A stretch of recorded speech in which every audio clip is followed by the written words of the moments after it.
చేసిన శ్రీ కే వెంకటరావు గారు బాబా విషయాలు ముచ్చటిస్తారు. అవతార్ మెహర్ బాబా.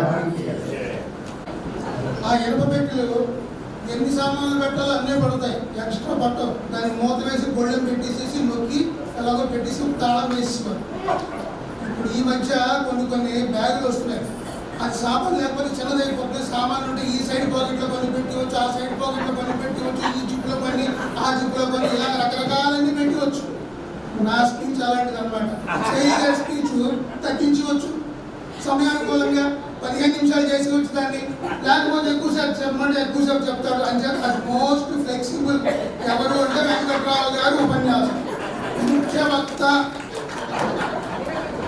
కూడా ముచ్చట్లు అన్నారు కదా. ఎందుకంటే నాకు ఉపన్యాసాలు చెప్పే అవకాశాలు చాలా ఉన్నాయి, దాని గురించి అని కాదు. కానీ ముఖ్యంగా చెప్పుకోవాల్సి వస్తే ఒక చిన్న జోక్ చెప్తాను. పరిస్థితి ఎదురైంది. కొంతమంది నుంచి ఏమంటే మైక్ సౌండ్ తగ్గించండి అంటారు. 2-3 సార్లు. నిజానికి వాళ్ళు మైక్ సౌండ్ ఎక్కువైందని తగ్గించమన్నారా, పాటలు పాడుతున్నప్పుడు ఆ పాటలలో మాధుర్యం చెవుల్లోంచి ఏమో వచ్చేస్తుందేమో అంత కఠోరంగా ఉన్న తగ్గించమన్నారు. అది ఎవరికి వాళ్ళే ఆత్మవిమర్శ చేసుకోవాలి. అంటే ఏం చేద్దంటే మనం ఎలాంటి పాటలు పాడుతున్నాం, ఏమిటి, దాని స్మరణ ఎలా ఉంది, పద్ధతి ఎలా ఉంది, శృతి లయ ఇలాంటివన్నీ ఉన్నట్టయితే విన్నవాడికి చిన్న చంటి పిల్లడు పడుకుంటూ పోతాడు. వాడికి జ్ఞానం లేదు. తల్లి పాట పాడితే పిల్లడు పడుకుంటూ పోతాడు. వాడికి బాబా అక్కర్లేదు, దేవుడు అక్కర్లేదు. కానీ మనం పాడే పాటలకి జడుచుకుంటున్నారు పక్కవాడు. శ్రేయం ఏమిటి? ఇరుగు పొరుగు వాళ్ళందరికీ బాబా నామాన్ని తెలియజేయాలి. మరి ఇరుగు పొరుగు వాళ్ళందరూ బెంగెలెత్తిపోయేటువంటి మన కార్యక్రమం చేయడంలో ఎంతవరకు ఇది న్యాయం మీరు ఆలోచించండి. ఓకే, ఈ మధ్య మరొక చిన్న విషయం చెప్తాను. ఇది సీరియస్ విషయం, ఇది జోక్ కాదు. మన బర్త్డే సెలబ్రేషన్స్లో మన సింగియా సెంటర్లో ఈ అమ్మాయి అని మెహరా పాట పాడారు. బ్రహ్మాండమైన పాట. చాలా మంది కాదు ఏంటి, చాలా నోటెడ్ పీపుల్ కూడా ఏమండి ఈ పాట ఎంత పెద్దది ఉంది, ఎంత పొడుగుంది, ఏమిటో ఒక మాట మాకు అర్థం అవ్వట్లేదు అని చెప్పి పక్కవాడు అడిగారు. అయ్యా అది నిజంగా క్షమించాలి, మాస్టర్ పీస్. అది బాబా జన్మదినోత్సవాలకి సంబంధించినటువంటి పాటలలో నెంబర్ 1 పాట ఇవాళ పాడింది మెహరా. ప్రతి సంవత్సరం పాడుతుంది, నాకు తెలుసు. ఈరోజు గొంతుకు కూడా బాగుంది, సగ్గానే పాడింది. ఏమిటి అంటే ఆ పాట గురించి 4 మాటలు చెప్పిన తర్వాత ఒక 2 చిన్న నవ్వొచ్చేటటువంటి కథలు చెప్పేసేసి నేను ముగిస్తాను. నేను చదివినంటే సమయాన్ని అతిక్రమించేటటువంటి విధంగా నేను ముందుకెళ్ళాను అనుకోండి, నేను కార్యకర్తను కావాలి. అంతే కదా, నాకు లేట్గా ఇచ్చారని చెప్పి నేను లేట్గా దిగుతాను అనేటువంటి పంతం, అటువంటి పేచి పనికి రాదు. కాబట్టి ఇప్పుడు ఆ అమ్మాయి పాడినటువంటి పాట ఎంత మహత్వతో కూడుకున్నటువంటి విషయం అనేటటువంటి దాన్ని తెలియజేస్తాను. అభయోపాలే నాగానే నన్ను క్వశ్చన్ చేశాడు. పాడేవాడితో మాట్లాడిస్తున్నారు, మాట్లాడేవాడితో పాడిస్తున్నారు కదా, నువ్వు ఈ విషయాన్ని చెప్పలేదు.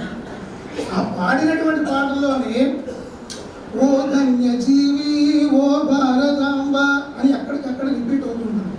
ఓ ధన్య జీవి ఓ భారతాంబ అని చెప్పేసి శంకర్ శ్రీరామారావు గారు రాసినటువంటి, మెహర్లీలో రాసినటువంటి బాబా జన్మదినానికి సంబంధించినటువంటి బ్రహ్మాండమైన పాట. దానికి ఆయన వంత ఆ విధంగా పెట్టాడు. అంటే పక్కన ఉన్నటువంటి వాడు ఓ ధన్యజీవి ఓ భారతమ్మ. ధన్యజీవి ఎవరు? శరీరమై కాదు ధన్యజీవి. భరతమాతకే ఫస్ట్ ప్రిఫరెన్స్. మనందరినీ కన్నటువంటి భరతమాత తాలూకా ముద్దు బిడ్డలు మనం అందరం కూడా. మహాత్మా గాంధీ కావచ్చు, మరొకడు కావచ్చు, అరవింద్ ఘోష్ కావచ్చు, మరొకడు కావచ్చు. అవతార పురుషుడు కూడా అత్యున్నతమైనటువంటి స్థానంలో ఉండేటటువంటి వాడు మన భారతదేశంలో జన్మ తీసుకున్నాడు. కాబట్టి ఓ ధన్యజీవి ఓ భారతమ్మ అని రాశాడైన అటువంటి ఆలోచనతో 100కి 100 పాళ్ళు సరిపోయేటటువంటి పాట. నెక్స్ట్ బర్త్డే సెలబ్రేషన్స్ కొంతమంది ట్రైన్ అవ్వాలి ఈ పాటలో.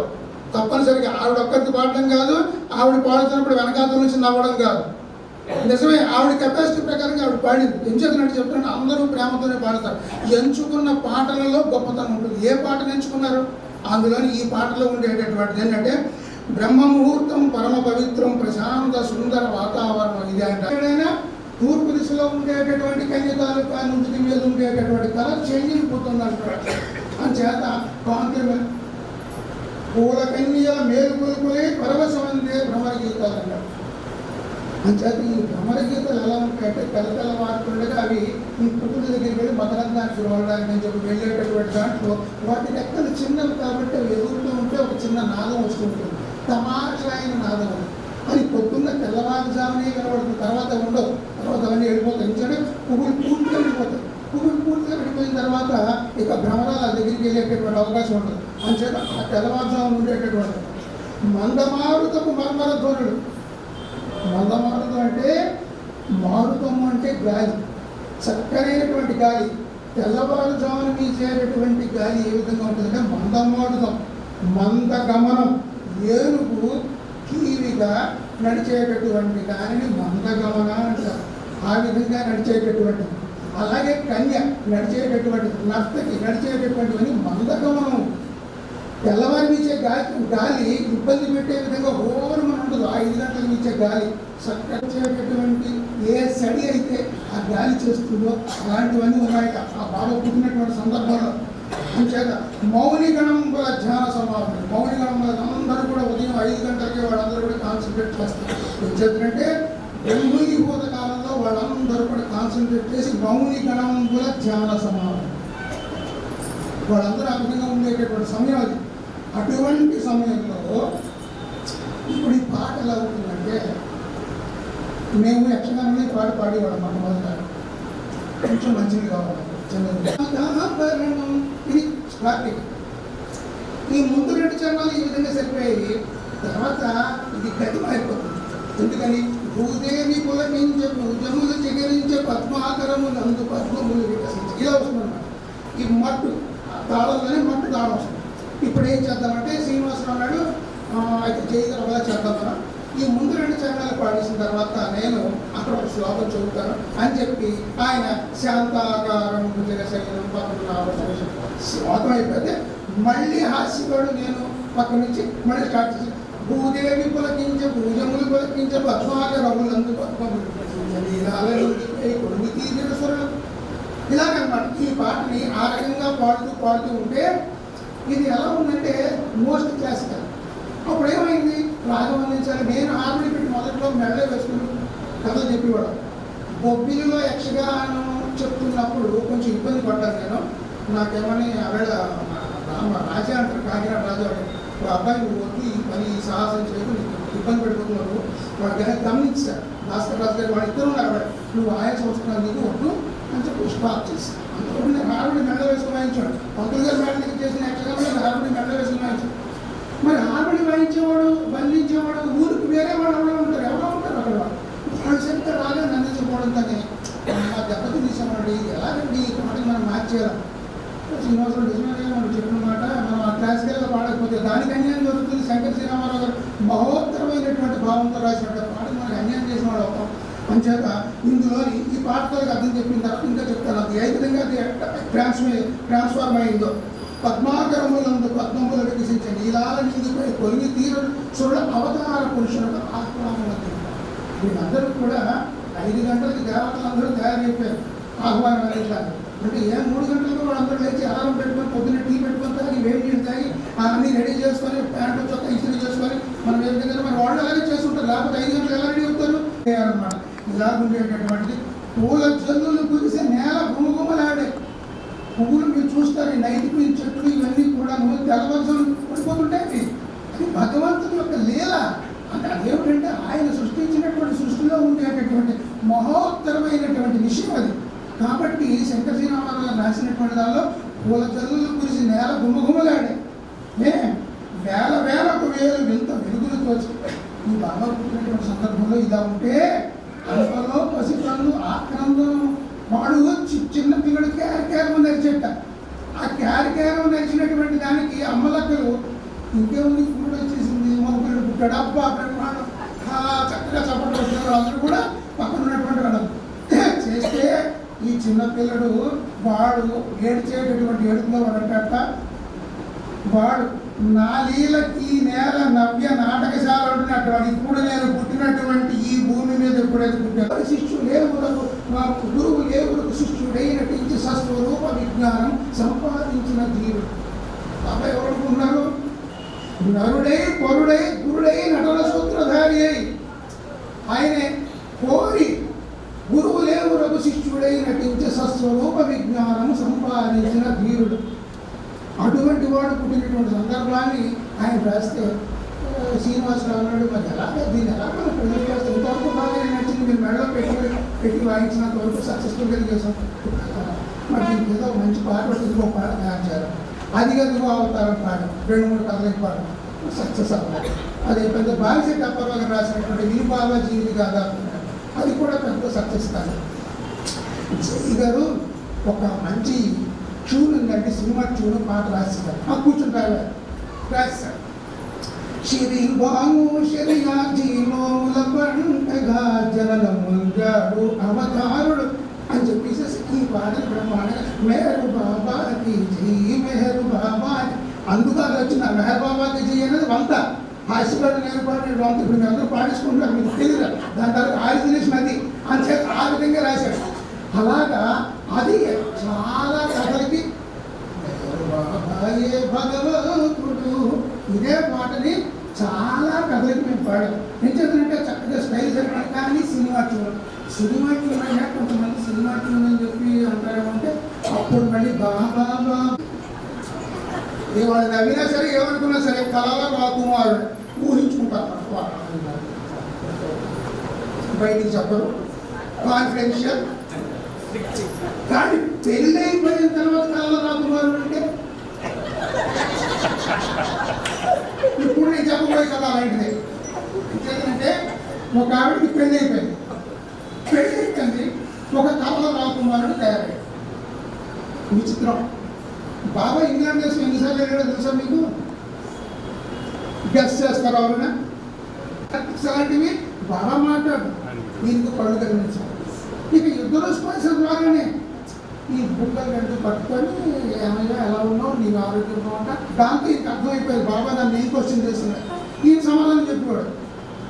ఇదంతా అయిన తర్వాత మామూలు రోజున బాబా గాడి బాగా చేసిన తర్వాత తిరుగుతుంటే ఎవడో ఫార్మర్ వచ్చి కాసేపు కార్యక్రమం వచ్చాక బుక్కలు గంటూ పట్టుకొని అతనితో సంభాషించిన తర్వాత ఆయన అనుభవంగా ఉంది, ఎవడో వచ్చాడు ఏమిటి బుక్కలు పట్టుకోవడం తీర్చేది, చూడు ఎవడో వచ్చాడు సేమ్ అదే టచ్ నేను ఫీల్ అవుతాను. బాబా ఏ రకంగా అయితే ముందు చల్లటి చేతులు ఎలా తగ్గేవో అయితే చూద్దాం ఎప్పుడు చూస్తే మరి పట్టుకాడు అంటే ఏనమాట, బాబా ఇతని కోసం మళ్ళీ రూపాన్ని ధరించి ఆ దగ్గరకు వచ్చి ఈయనకి ఆ రకంగా ఇచ్చారు. ఏంటంటే ఇవన్నీ బాబా తనకి మెరగిల్సా లేకపోతే మరొకట అంటే దానికి ఏం పేర్లు పెట్టుకుంటారో మీరు పెట్టుకోవచ్చు. ఇకపోతే పాటలు పాడేటటువంటి వాళ్ళకి మాత్రం ఒక్క సలహా, మనం బయట ప్రోగ్రాం పెడుతున్నాం, సెంటర్లో ఎలా పాడుకున్నా నష్టం లేదు. బయట ప్రోగ్రాం పెట్టేటప్పుడు మంచి టిఫిన్లు పెడుతున్నాం కదా, ఎవరో వక్తను పిలుచుకుంటే భాష బాగున్న వాళ్ళ చేత మాట్లాడించుతున్నాం కదా, పాట కూడా కొంచెం శుద్ధి వల్ల ఉన్న వాళ్ళ చేత పాడించే అవసరమైతే డబ్బిచ్చి పాడించిన ఇరుగుపోగులు ఉన్నటువంటి వాళ్ళకి చెవుల్లోకి కొంచెం ఆ శ్వాస ఏదో శ్మశానంలో దెయ్యాలు డిస్కో డ్యాన్స్ అనేది కాకుండా చక్కగా మంచి పాటలు వాళ్ళ చెవుల్లోకి వెళ్ళేటటువంటి అవకాశాన్ని కల్పించడానికి ప్రయత్నం చేద్దాం. ఇప్పుడు మనమంతా అభ్యాసంలో మనమంతా స్టూడెంట్స్నే కాబట్టి ఈ రకంగా ప్రయత్నం చేయడానికి మనం అందరం కృషి చేద్దామని చేసి ఇప్పుడు ఈ ఆఖరి ప్రసంగాన్ని ఈ విధంగా ముగిస్తున్నాను. అవతార్ మెహర్ బాబాకి జై.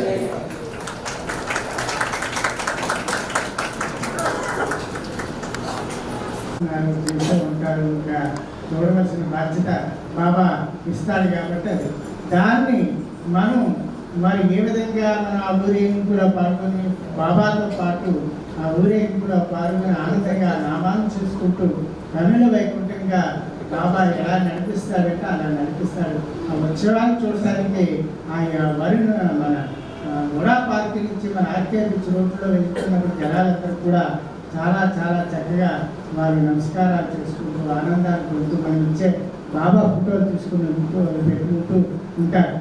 అయితే ఈ బీచ్లో ఎందుకు ప్రాధాన్యత ఇస్తున్నాడో బాబా అన్న మనకైతే తెలియదు, కానీ చాలామంది మనకి తెలియని వాళ్ళు కొంతమంది అయితే బాబాని చూస్తూ కాస్త వెక్కి బాబు వాళ్ళు ఎవరో తెలియదు, ఒకసారి వాళ్ళ వెళ్ళిపోతారు.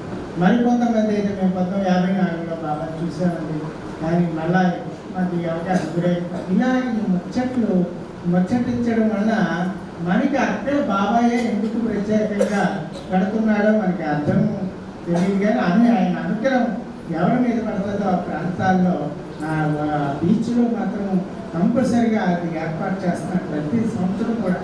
అందువల్ల ఆ అదృష్టాన్ని అందరికీ కలిగిస్తున్నారు కాబట్టి రేపు మాత్రం మనం అధిక సంఖ్యలో లేకపోతే ఊరేగింపు పెద్దగా ఉంటుంది. అందువల్ల ఎక్కువ సంఖ్యలో మన ఫ్రెండ్స్ని, మన బంధువుల్ని అందరినీ కూడా తీసుకొచ్చి అక్కడ మన ఊరేగింపులో పాల్గొందాం. ఆ ఊరేగింపు చిన్నగా చివరికి మనకి రామకృష్ణ గారి ఇంటి వరకు అంటే వీరన్న గారి అబ్బాయి రామకృష్ణ గారు దాని పందిమట్ట అంటారు, ఆ ప్రాంతానికి మనం వెళ్ళడానికి అవుతుంది చక్కగాను.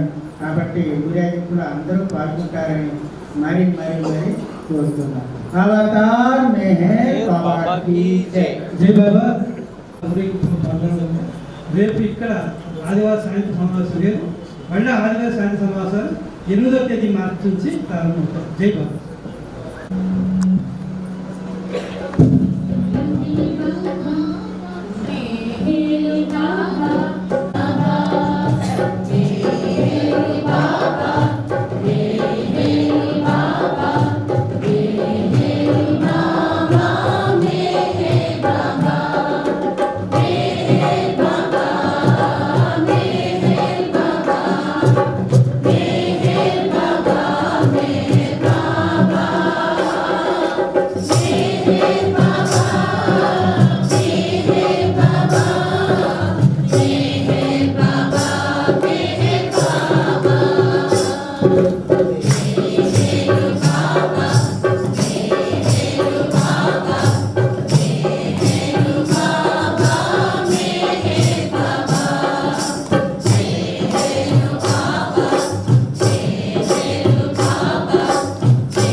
ఆనందం చేసి మధ్య పాపం వెంకట్రావు గారు హార్మోనియం వాయించినప్పుడు కూడా రోజు కూడా ఆయన వచ్చారు.